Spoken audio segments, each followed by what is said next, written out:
Well, hello, Iryna. Welcome to the show. Hi, Erika. Thank you very much. Yes, you have such a fascinating story and history.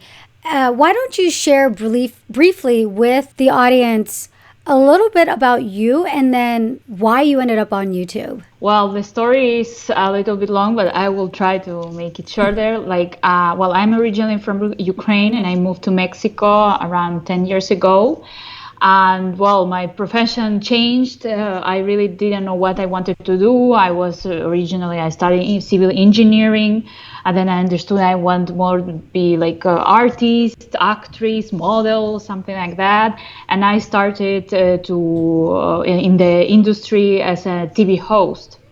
And then I opened my YouTube channel to practice my Spanish and to practice being on camera. And it changed completely my work, what I started to do, my activity, because it went well. I learned a lot during this journey about YouTube, and I like this is my thing. I like very much what you can achieve on social media, especially on YouTube, because I understand there is a TikTok and all the new platforms, a lot of opportunities out there, but nothing like YouTube, in my opinion. Why? When was it that you went on YouTube? How many years ago was it? Well, I uploaded my first video in 2016. Okay. And how many subscribers do you have now? 800,000. We reached like in February or March. Okay, that's awesome. And so, why you just said something interesting? You said there's no other platform like YouTube. Why do you feel like YouTube is so special? For me, it's because it's combination of search and Google search with algorithm, with suggested videos, homepage. It's combination of both. So you duplicate, maybe you make more effort to make a large video, but your video will be forever, and on YouTube they will be searchable, and still I get a lot of views from my videos from 5 years ago, and this is something that you can't get on Instagram, Facebook, or TikTok, or it's much more difficult. So I don't say like another platforms are bad, they are good for other stuff, but for video marketing and the long-term results, YouTube for me is the best. And what do you see on TikTok? Are you on TikTok? Yes, I'm on TikTok. Well, right now I'm on pause on all the platforms. I'm like a little bit burnout and looking what I'm going to do next. Yes, I started on TikTok in 2020 when Will Smith opened his account. I understood it's something like, okay, celebrities are there, and I will try it, and it went well. I have like not a lot for TikTok, 65,000. 65,000. Yeah, 65,000. Yeah. Yeah, and it's funny, it's cool because I like on this kind of like small vertical short videos. I like comedy. I like very much comedy, so that's why I like. I don't like. I'm not so passionate about e-commerce or reviewing products or like a lot of editing. I like lip sync, entertainment, trends, all of that, and it's fun to do. And are you putting those TikToks on YouTube as shorts? Very good question. I don't know what was your experience and all the people that listening to us about YouTube Shorts. I uploaded some. Yes, I used my TikTok videos. I uploaded them on YouTube, and it went well. Like the first ones, like very well. So I had some with more than 1 million views on YouTube Shorts. It's interesting because the same video can reach different amount of views on TikTok. The same video, like TikTok, Instagram, YouTube, is different. It can be in TikTok, not a lot of reach, and then in YouTube it's huge, or in Instagram the same. So yes, I uploaded them. I didn't make like a custom video on YouTube Short. I just re-uploaded what I already had. I still can't find like the strategic like answer what I will do on YouTube Shorts. I think we should use it, but as a bigger creator that I already have a high Engagement. retention, engagement, retention. I don't want to lower it, but from the other hand, maybe I can reach another like new audience. It can be. I will think maybe for the from September I will start again uploading YouTube Shorts. We'll see. Yeah. Are you paused on all platforms? Or are you still uploading onto YouTube? No, YouTube is on pause, but I have one video that I want to upload this week.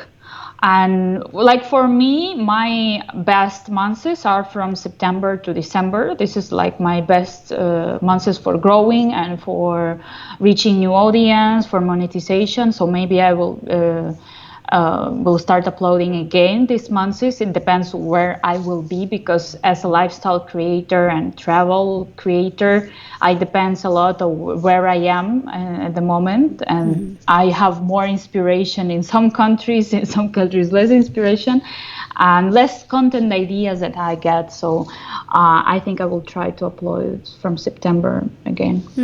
And so for your content, yeah, you mentioned lifestyle, but I noticed on your channel you do a lot of very interesting like interviews with people and kind of like almost like frontline, almost reporting. I saw when you were on the Mexican border in Juarez with the Ukrainian refugees. That was really interesting. I just saw that. How would you explain like your channel, or what your channel niche is?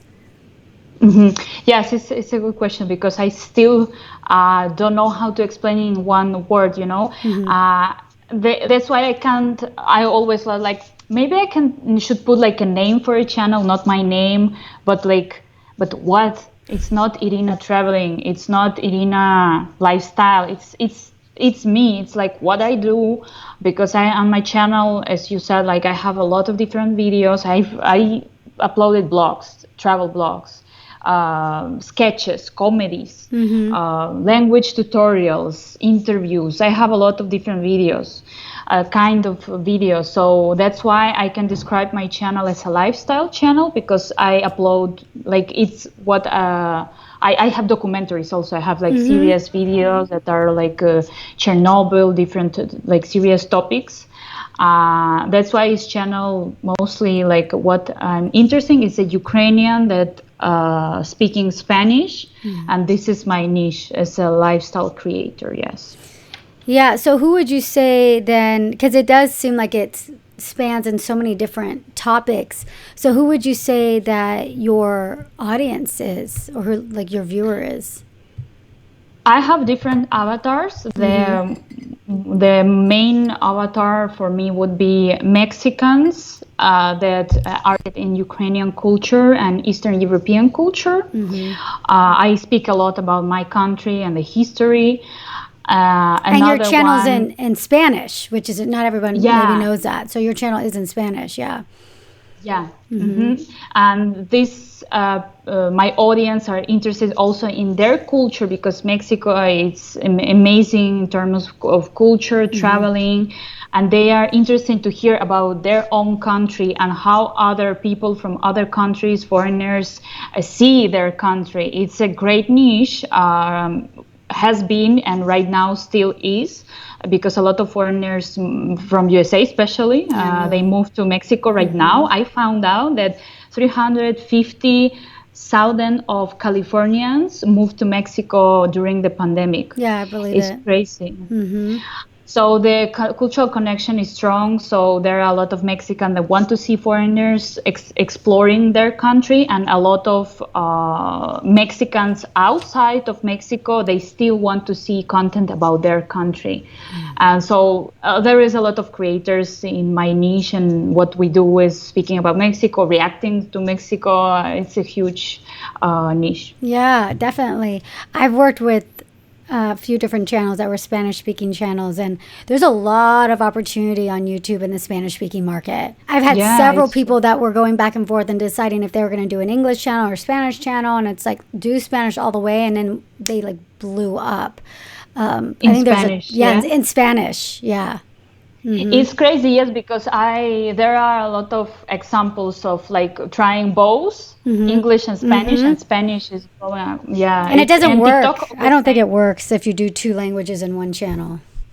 Yes, in my opinion, it's not working yet, but you can test and you can Yeah. see what is helping you. You can really see.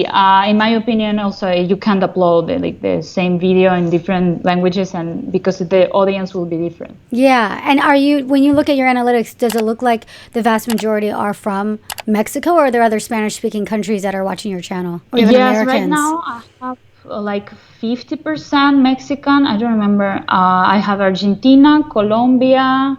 I don't have so much Spain. It's never have been like a huge audience for me. Once I did a video that was related to Spain, and I got more audience from Spain. But it's mostly Mexico and USA, I was going to like say, Mexicans US, you based in probably, USA. yeah. Yeah. Is US your second? I think right now, yes, but was there were time when I did videos related to football, soccer, when it was FIFA World Cup, and I had like 40% of views Yeah. from USA because it was Mexicans that was watching the World Cup, Yeah. and there are actually the biggest fan base of all the World Cups are Mexicans from like Mexico and especially from USA. So that's why it's a possibility to reach audience that, of course, is better in terms of monetization for YouTube, like from based in USA. So because you have such a variety channel, like you have a very specific audience, which I think is great. I think a variety channel can really work as long as the audience is very specific, right? How do you decide what type of videos to create? Yes, it's a good question because before I was like 4 years ago when I was struggling like to find out, I understood what they liked, but I couldn't explain like what type of video because sometimes what is working for channels is like the same video, the same concept. You need to recreate it all over again. But in my case, it's a little different, and there are several creators that I know that you can do like there are maybe 3 types of videos you can do. So in my case, it's blogging, like explaining Mexico or Ukraine, or traveling blogs. Mostly, yes, Mexico and Ukrainian content. And the second is something related to languages. So it's just a talking head or interview with somebody that we're speaking on camera. It's not a blog, just we're speaking about languages. I did a language, how do you call it, like giving points to language accents. So this kind of Yeah. fun videos. Yeah. Other one, I have documentaries. Yes, so I understood like in my case, I can't put the same content all the time. I need to change my concepts that I have like 2 or 3, maybe 4 that I need Rotate. to rotate so they don't get bored. So what performs the best on your channel? And lately, what was it? Accents went well, like languages, accent, and travel videos. Travel Yeah. videos exploring Mexico. Still, they are performing well. Yeah. And so for you, so you're from Ukraine and you moved to Mexico and you live in Mexico now. And Right now, I'm in Los Angeles. oh, you're in LA. Oh, okay. Yeah. All right. We're close to each other then. A couple hours away. I'm in San Diego. Yeah. Great. So, okay. So now are you in LA traveling, or are you in LA living in LA? Living temporarily in LA. I traveled a little bit. I still couldn't find like content ideas that I could. I don't know. That's why I'm telling you, I'm like burnout. I still figuring out how I can apply my content, my channel to where I am right now. But there is definitely a lot of stuff I can shoot here. Yeah, definitely. And so I know, you said you're Ukraine. You're from the Ukraine. You moved to Mexico. Now you're in LA. And I saw a lot of the Ukrainian content on your channel. With obviously Ukraine has been in the news a lot, with the war, starting this year.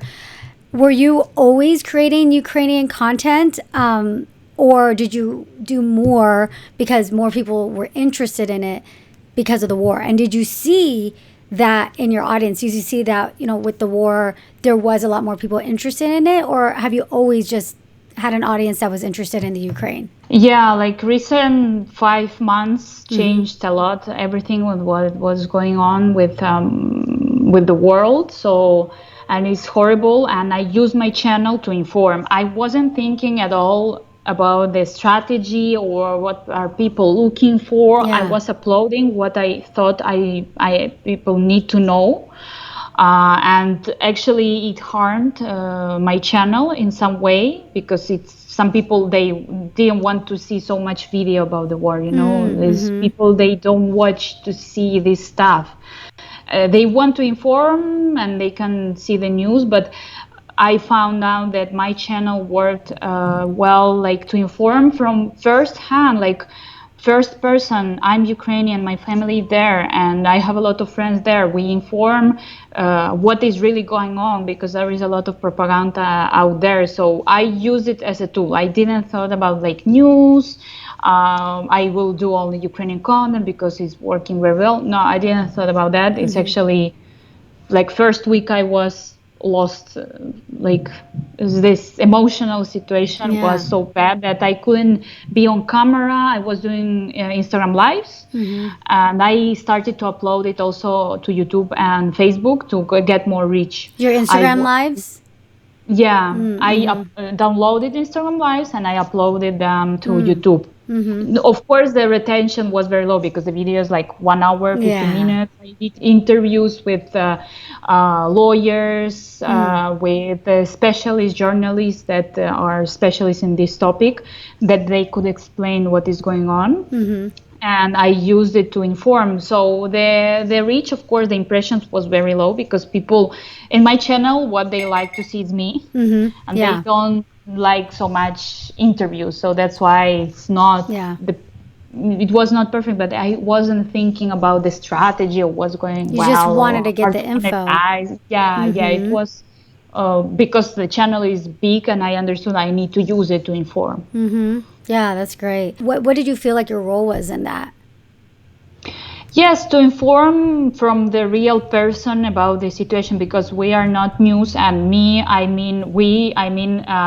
and other Ukrainian creators that speak Spanish. Mm-hmm. We all started to upload videos, and because of that, so our mission here is to show the real situation from the first person, like what Mm-hmm. is really, because I have a friend that is she's speaking Spanish, she's a YouTuber, and she was there, like she was Mm-hmm. there living all of that, and that is what matter, like you can see it on news. And we also was Yeah. getting a lot of interviews to big news, because like they always was looking for Ukrainians to Interview. speak, yeah, to tell the story, the real story, Mm-hmm. how you can live it. So yes, it's difficult, and I appreciate my audience that they supported me so much, because I showed Ukraine before the war, like full war, because the war started 8 years ago. I showed my country before, like it's not surprising. I didn't start right now that Mm-hmm. look at this country. I showed this country for many years, like what is our culture, what we do, and a lot of people that know me, my followers, that they have credibility in what I tell, because I always tell the truth. Like I don't have nothing to hide. So Mm-hmm.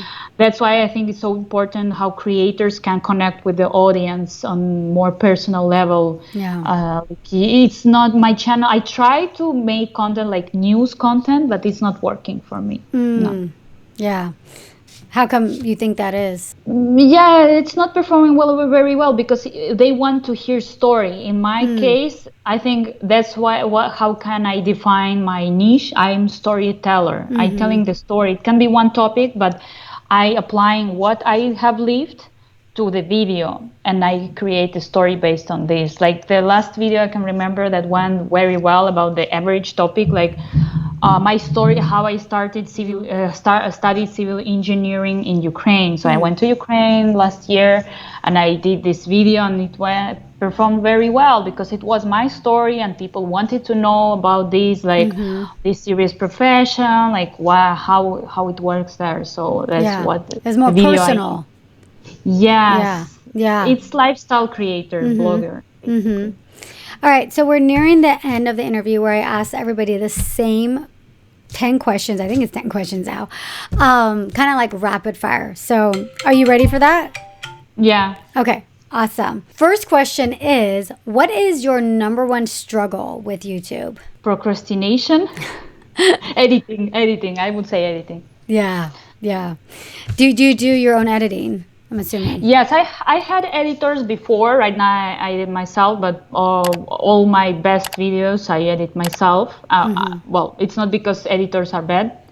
They was very good, the people that I work with, but it always like my touch is Yeah. important there. I have my own style, how I edit my blogs, all of that, the music I use, you know. Yeah, yeah, personal touch. If you were to start over right now, what would you do differently? Okay, I would upload more videos.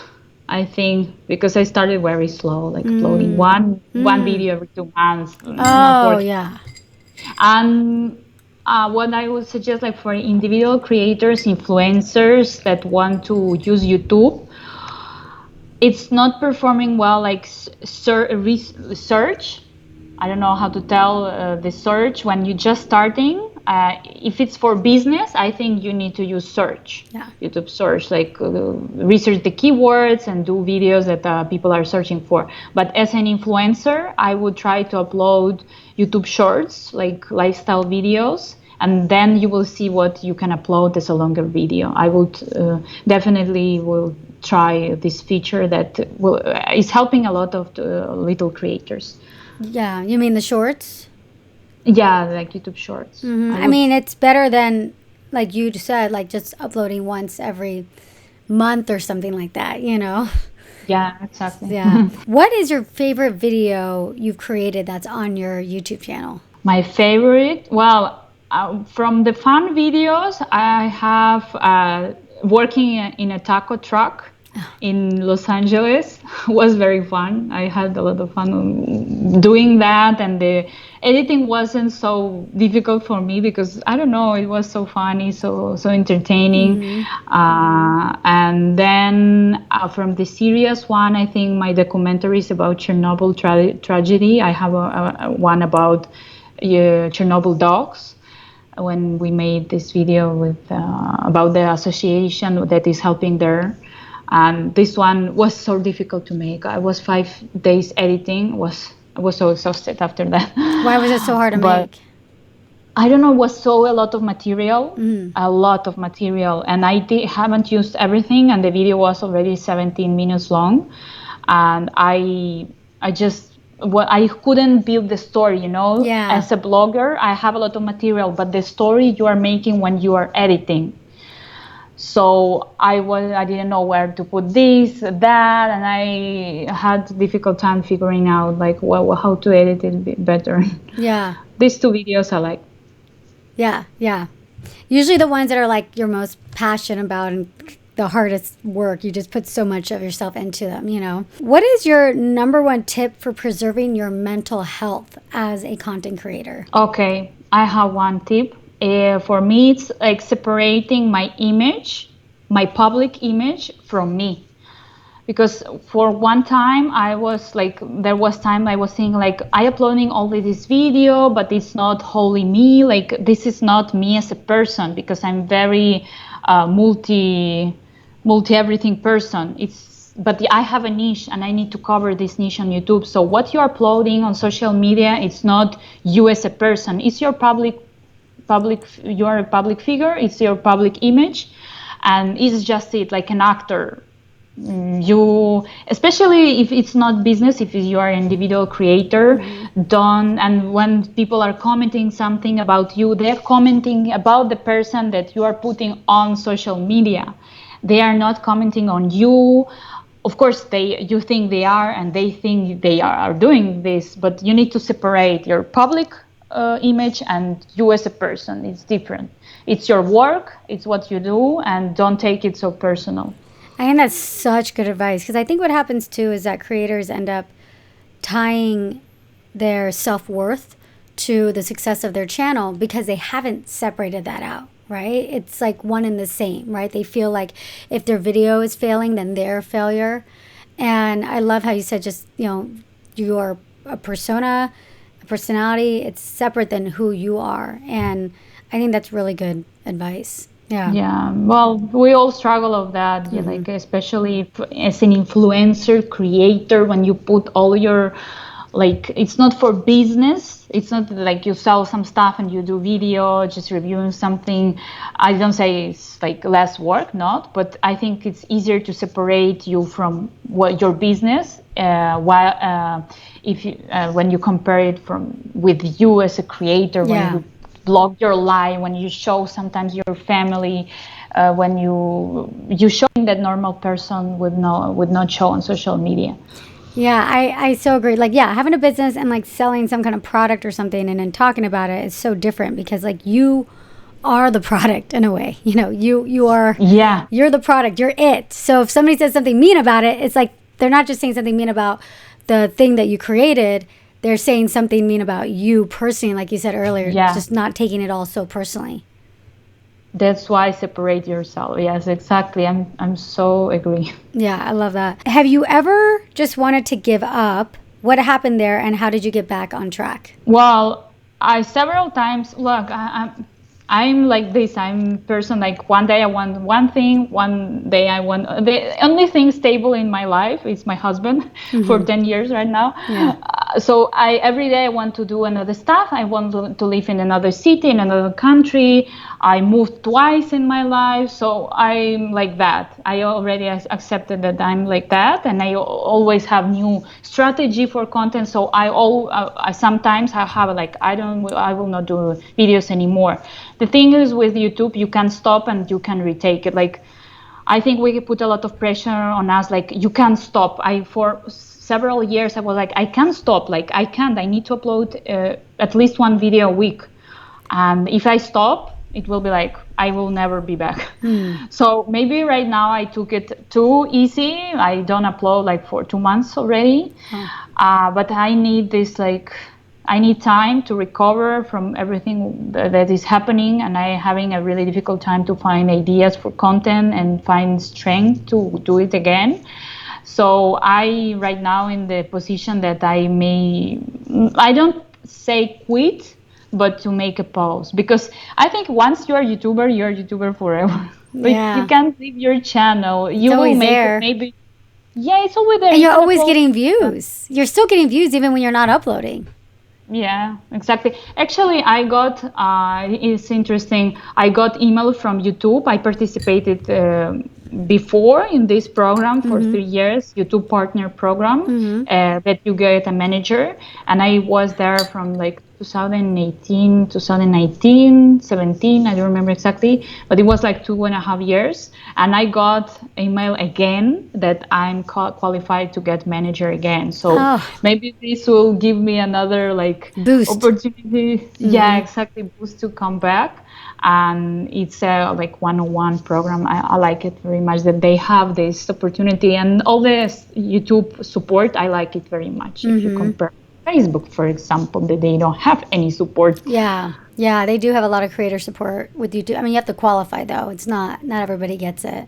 But yeah, if you do qualify, they do have a lot of help. Any video you created that you're particularly excited about but didn't do well? I don't remember right now, but yes, of course, I had like I made a video about language, and I actually did like one when you do the first part of the video, and you think like sometimes that's why it's not working for me, you know. I do the video, I create a video, and then I will think I will do part two, and I did the part two of the video about language accents.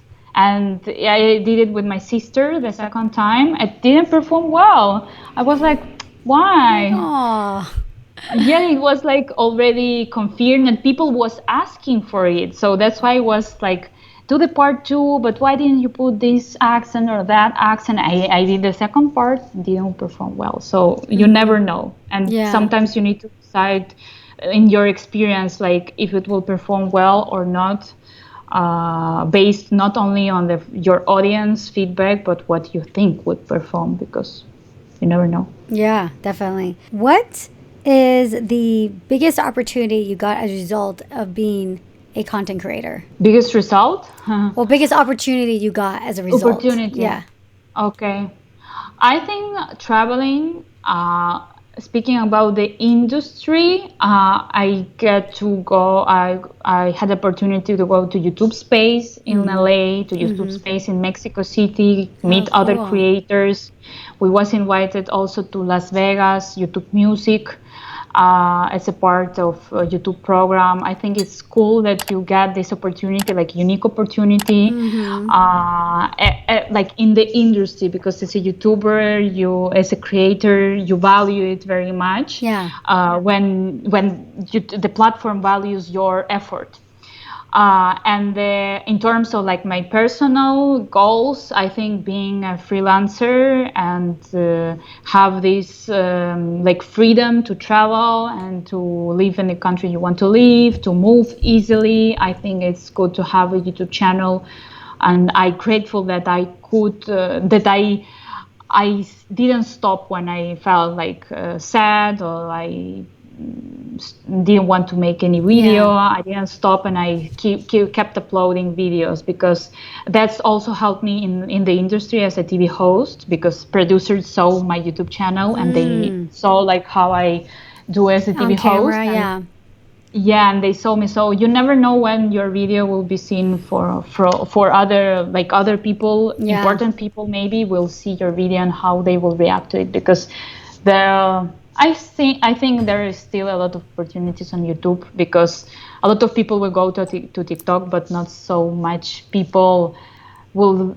I don't know what is your opinion. Like a lot of people starting TikTok and they quit YouTube right now. I don't know. Yeah, I don't know. I think people are always, there's like a shiny, what do they call it? Like the shiny The ball object. syndrome where, the grass is greener on the other side, right? And so I think people, if they feel like they're not getting what they need, then they just jump ship. But then a lot of times you see people come back, and they're like, oh, it's actually not that great, and then they come back. Or so, I mean, which isn't a bad thing to do. Is Yeah. experiment, always evolve, always change. You might find that one platform does perform better for you than others. I've known people that were really struggling on YouTube. They got into TikTok. They saw some success.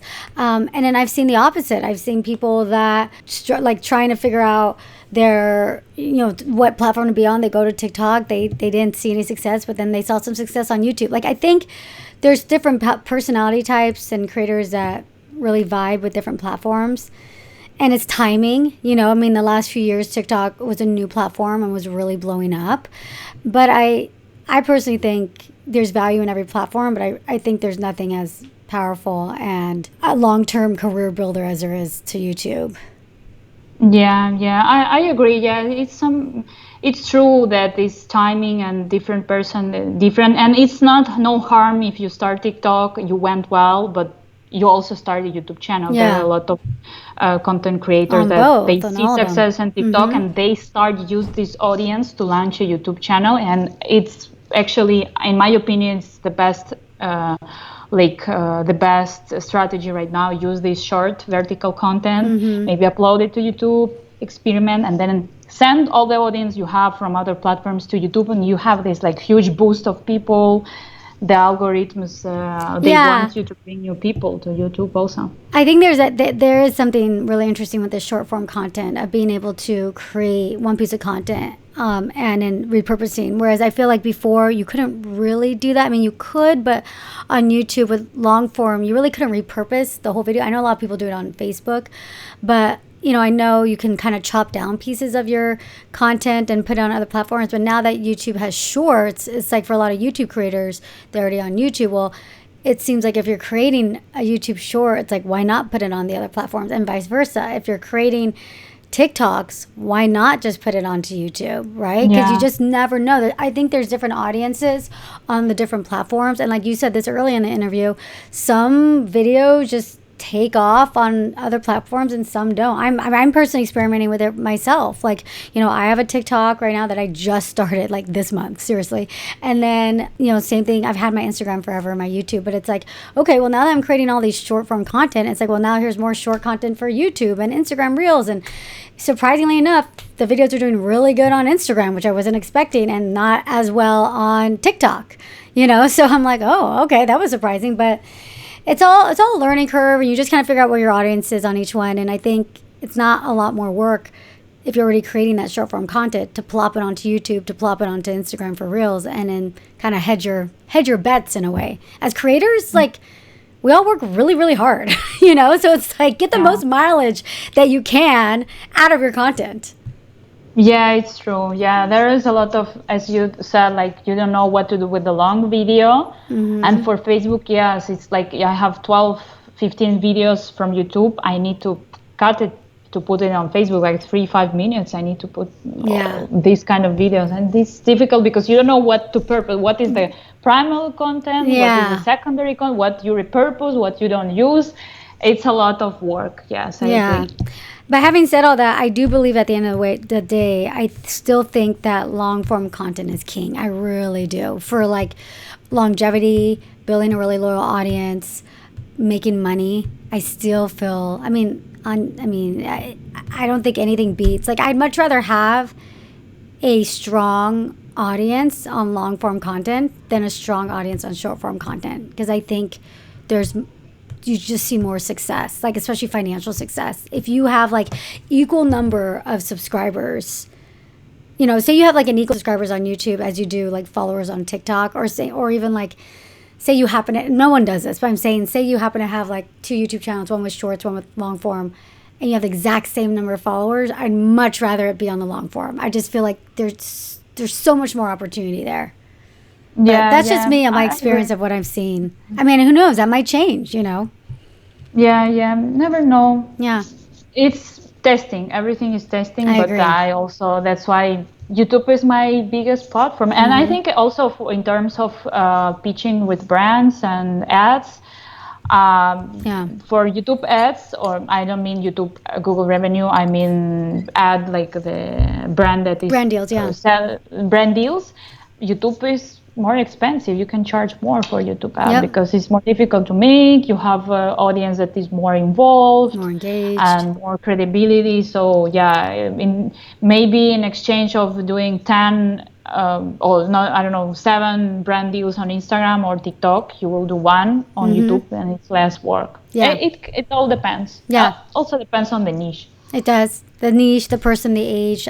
There's so many different factors. All right, so what is your superpower that you think has led to your success as a content creator? Well, I think it's being affirm what I want to do. Like, if I want something, I will get it.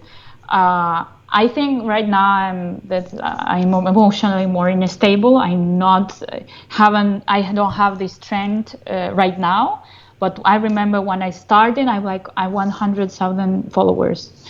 I have this the play and everything. Yeah, the play button, and I wanted it very much.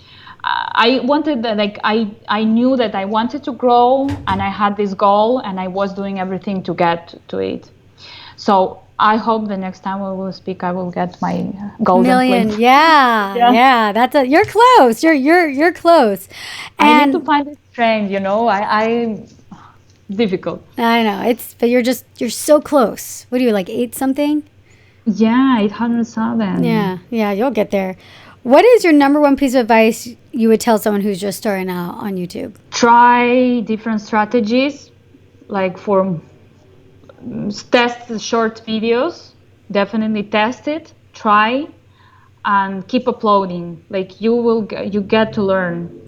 Also was uploading when I take seriously YouTube. I was uploading twice a week to test, to see. I hired editor. I was testing, and right now I think it's much easier to testing with these YouTube shorts, and you can see like what is going on there, and then you will create the longer videos, and just don't stop. Keep doing it.